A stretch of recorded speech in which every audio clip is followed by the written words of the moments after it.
The last Fed meeting of the year just wrapped up, and boy, were the comments from Jerome Powell super bullish.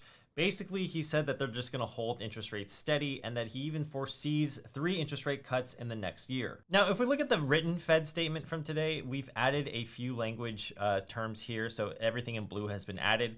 It says recent indicators suggest that growth of economic activity, instead of expanded, has slowed from its strong pace in the third quarter. Inflation has eased over the past year, but remains elevated.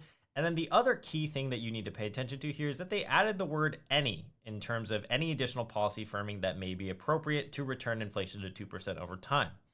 Many people were confused by this addition of the word any. And so let's actually hear what Jerome Powell has to say about that word itself. So we added the word any as an acknowledgement that we believe that we are likely at or near the peak rate for this cycle. Participants didn't write down additional hikes that we believe are likely, so that's what we wrote down. But participants also didn't want to take the possibility of further hikes off the table, so that's really what we were thinking. Okay, so that's basically what the word any means. It just basically gives them a hedge against hopefully raising rates, or not hopefully, but it gives them a hedge against raising rates in the future. Now, if we look from at this Twitter statement, we can see the summary of the Fed FOMC statement completely today.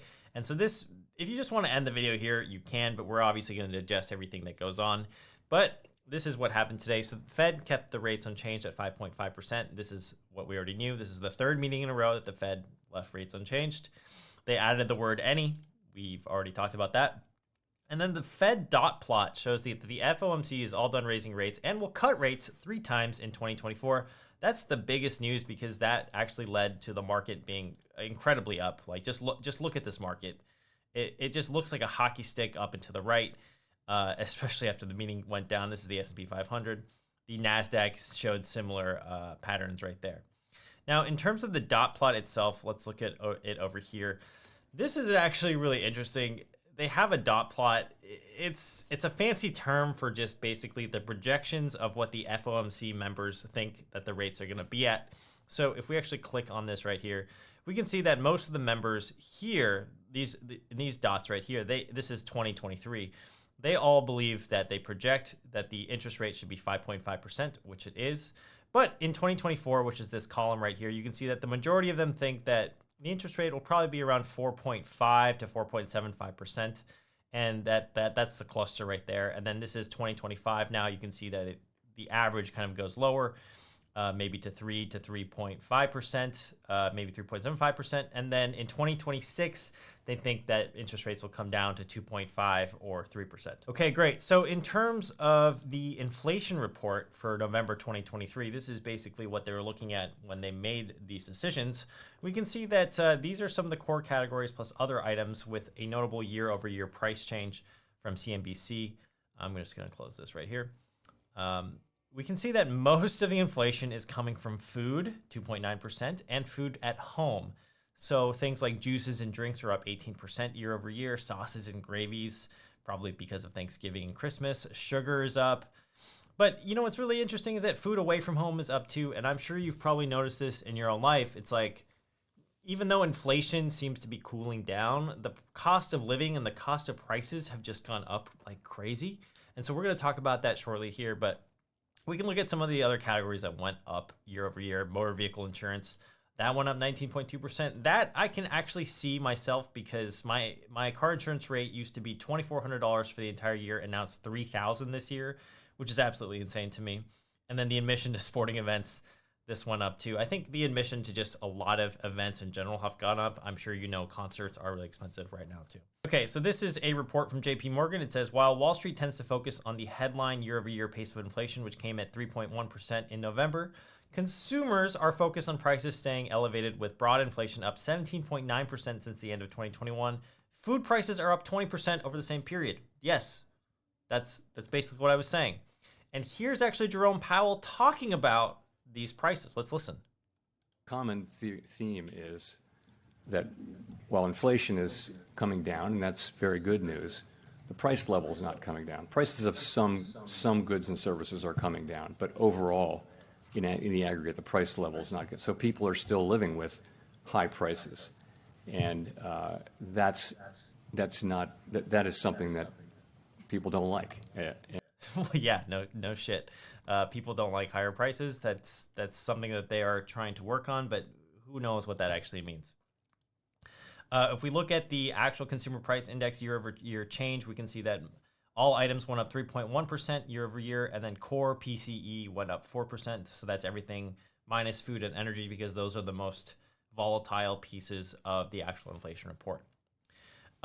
This is basically the same graph. I can show you that core PCE here in 2019 was around 2.4%. That's basically what they want. Obviously in 2020, it crashed a little bit because nobody was spending any money. And then since then, it's just been really elevated, even up to 6.6% in October of 2022. But now it's kind of come down. And hopefully this trend just keeps going down, right? Like we want to see it around 2%, and that's our healthy level there. The bottom line here is that given this inflation print, it appears less likely that the Fed will implement a rate cut in the upcoming March 2024 meeting. This I'm not too sure about anymore after today's meeting. So this report itself was from maybe the day before. I know it says December 13th, 2023. But let's listen to actually what Jerome Powell has to say about when they're going to reduce rates, because he actually does lay out exactly what he thinks when rates are going to come down. So let's listen. The table. If the economy evolves as projected, the median participant projects that the appropriate level of the federal funds rate will be 4.6% at the end of 2024, 3.6% at the end of 2025, and 2.9% at the end of 2026. Great. So that's basically what the dot plot showed us earlier. And now let's actually look at what traders are pricing in for next year. Even with his comments, let's see what they're actually pricing in. So this is actually really interesting. This is December 2024. They're actually pricing in a lot lower than what he said. He said 4.6% in his statement there at the end of 2024, which would be maybe here or here. But traders are actually predicting that it's going to be a lot lower than that. My guess is that they're quite bullish on this inflation data, and that perhaps traders, maybe they know something a little bit better than Jerome Powell and the Fed does, because they like to be a little bit more conservative in their estimates. This last clip from Jerome Powell right here, which we're going to talk about, is very interesting. We're talking about if he thinks that a recession has been avoided. And so the reporter asked him a very poignant question, and I think that this is definitely worth listening to out of everything that he said today. Let's listen here. Let me turn the volume up. At this point, can you confidently say that the economy has avoided a recession and isn't heading for one now? And if the answer is no, I'm curious about what you'd still be looking for. I think you can say that there's little basis for thinking that the economy is in a recession now. I would say that. I think there's always a probability that there will be a recession in the next year, and it's a meaningful probability no matter what the economy is doing. So it's always a real possibility. The question is it? So it's a possibility here. I have always felt since the beginning that there was a possibility, because of the unusual situation, that the economy could cool off in a way that enabled inflation to come down without the kind of large job losses that have often been associated with high inflation and tightening cycles. Boom. That's exactly what we wanted to hear. He's basically saying that for the most part, a recession has probably been avoided. That's what we're kind of hypothesizing right here. You can see that in terms of the job losses, there are no job losses. We actually added 199,000 jobs in November. Obviously, the September job report, which is right here, was extremely hot at the time. That was, if you watched my previous video, we talked about how hot it was and how that could possibly be a wage price spiral. But we're not really seeing that in today's report and in the most recent monthly data. This I'm actually going to close because it doesn't really tell us anything. I thought about talking about this, but it really doesn't tell us anything. Let's talk about the bond market. The bond market on the news today, the 10-year Treasury took a huge dip following the Fed statement here. You can see like that steep drop happening. And so he's basically saying at today's spread, this would translate to a 6.9% average 30-year fixed mortgage rate. So the mortgage rates might actually follow the bond rates here, and we could see lower mortgage rates coming in the future. Obviously, the median sales price of a home sold in the United States is still quite high. It is $431,000 as of Q3 2023. I'm really excited to see what the Q4 numbers for this look like. I wonder if they came down a little bit or not. I did read a report that said that home sales were actually down 4.7% according to some source out there earlier. And you can actually see that the 30-year mortgage rate in California, which is where I am, 7.2% for the 780 credit score range. Now, if you remember from my previous video, this was like 8% at the time. So it's actually come down a little bit, and I wouldn't be surprised if this came down even further in 2024, early 2024, as well as when the interest rates do get cut. And hopefully that means we can actually start to afford homes again. Although I don't know if that's actually going to happen, because when interest rates get cut, then obviously a lot more people are going to want to buy homes, and therefore competition might actually increase and drive prices up again. Lastly, I just want to leave you with this thing.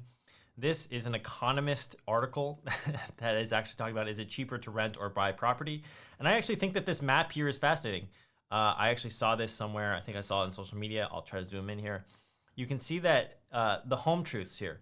United States, cost of buying versus renting a property, 2x cheaper to buy is gray. So in 2020, in a lot of places in America, it was way cheaper to buy a house than to rent a comparable property. But in 2023, that entire map is almost all red now, which is crazy. So red, if we go back to the legend up here, means that it's cheaper to rent. So in most of the country right now, it is way cheaper to rent a home than it is to buy the comparable home. And you can even see this quote right here. By our calculations, for 89% of Americans renting a 2-bedroom place, it is now cheaper than buying a comparable property.